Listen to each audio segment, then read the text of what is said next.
magsasampay na lang ako. O, diba, nagbablog ako. Ay, nakabold pala si Mr.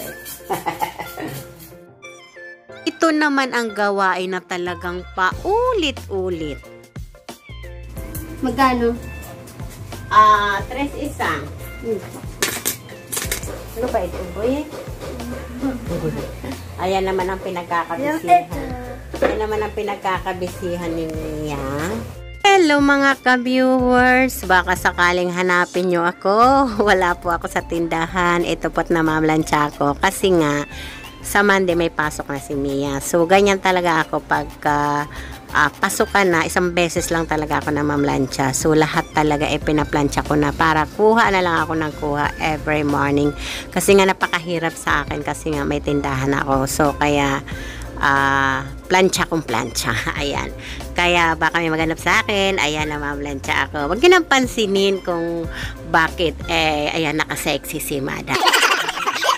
Ganyan talaga ako pag nagpa-plancha. Kailangan sexy.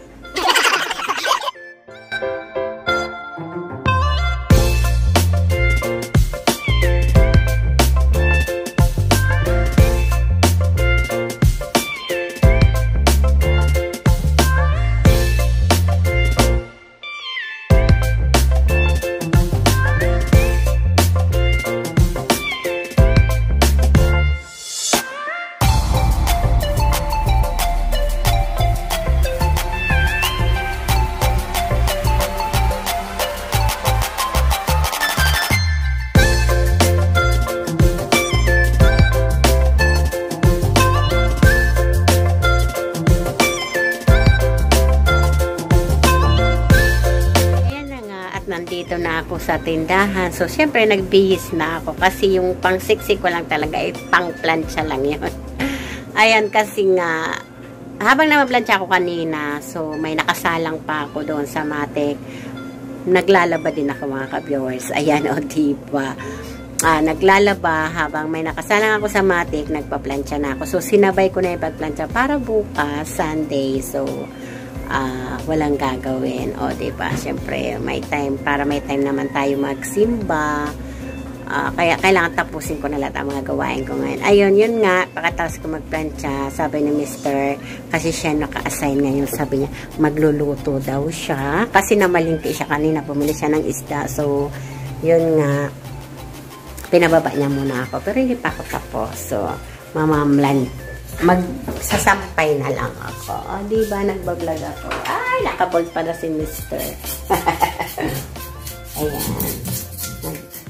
Kikaliski siya ng isda. O, diba. Bumili siya ng bisugo. O, diba. Hello, grabe doon talaga nakalapag, Mr. Ayan. So, siya ang naka-assign ngayon magluto. Kasi nga, nagpa-plancha laba ako. So, tapos naman ako mag-plancha. Pero, siyempre, nakamatic lang ako. Hindi ako nag-manual. Kasi nga, walang mga uniform si Mia. So, last week pa yon. Last week pa nila ba yung mga uniform ni Mia. Kasi nga, halos itong week hindi siya nag-uniform. Kasi na-busy kami dun sa UN. So, walang uniform na labahin. Kaya, tapos walang pasok. Di pa halos buong linggo walang pasok. Kaya, lahat ng laba ko ngayon ay matic. So, yun nga, kaya naghati-hati muna kami ng trabaho ni Mr. dito sa bahay kasi nga, wala siyang pasok. So, siya magluluto, ako naglalaba. So, mamaya, pagtapos niya, isasalang niya lang yun. Akyat ulit ako kasi magsasampay ako. So, sa ngayon, bantay muna ng tindahan si Madam. O, diba? So, ito yung damit na pantindahan ni Madam. O, kanina pagplancha, sexy siya. O, diba? Pantago lang kasi ang sexy ni Madam. Pag nagsuot si Madam na pagsisik, pangtago lang, pangkwarto lang talaga yun. O, yun na nga. Tapos si Mia naman, ayun ang ganap natin ngayon. So, si Mia naman ay, ano ba ginagawa mo, bebe? O, may ginagawa ka ng iba. So, asan na yung inaano mo? Memorize mo. O, ayan. Kasi sabi ko sa kanya, i-memorize niya muna itong ano nila. Ano nga ito, baby? Memory verse. Yung memory verse. Kasi nga, may pasok na sa Monday. Pero tingnan mo, sinisingit niya pa rin ang ano ba ito, boy? Ayan naman ang pinagkakabisihan. Ayan naman ang pinagkakabisihan ni Mia. So, ayan yung mga gawa niya. Yung pinagkakabisihan niya. Pero pinapasingit ko muna yung Nemo reverse niya kasi magre-review na kami. Ayaw niya pa mag-review kay malayo pa daw. Diyos ko po. Ayan, tingnan mo yung mga collection ni Mia. Ayan yung mga ginagawa niya. So, wait lang, may bumibili. Pintahan muna natin. Magkano? 3 isa.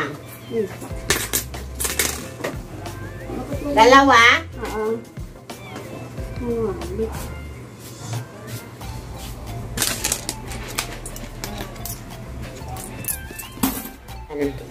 Nagluto si Mr. ng sabaw.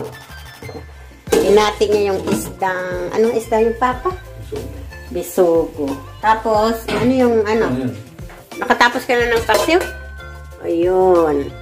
Dalawang klase ang luto niya sa bisugo. Yung iba, pinaksiw niya.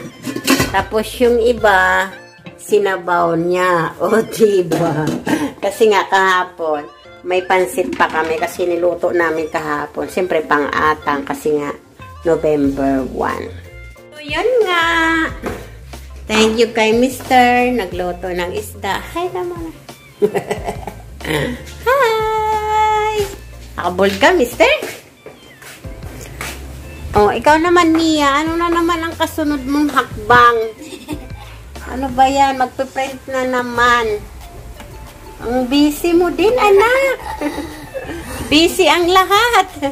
Habang ako nasa tindahan, siya magpiprint na naman kung ano na naman ang gagawin niya. Si Mr. tapos na magluto. So, marapit na ako umakyat pa. Ayun, dahil sa tapos na si Mr. magluto, akit na ako para naman magsampay. O, diba? Tulong-tulong lang ng mga gawain. Tapos na daw siya magluto, mga ka-viewers. Papa, kasi ba't ka talaga nakabold? Walang damit. Yan, kaya aakyat na daw ako. Pwede na daw ako umakyat para siya naman yung bantay ng tindahan. Ayan, sa taas naman tayo. Aba, may pataho-taho. Aba, ang busy nga talaga. Habang nagpiprint, may taho. Ay, kasosyal na bata. Uy, akit na nga ako, mga ka-viewers. Diyan na nga kayo. At ako'y magsasampay. Makatapos na yung nakamatik ko. Ang dilim. Pinapatay ko kasi yung ilaw dito sa taas. Para tipid sa kuryente. Blugo! Ay, mama! Ang dilim! So, nandito na nga tayo sa ating laba area. O, dahil nga dyan, tapos na nga yung aking mga nilabas. So, sampay na tayo.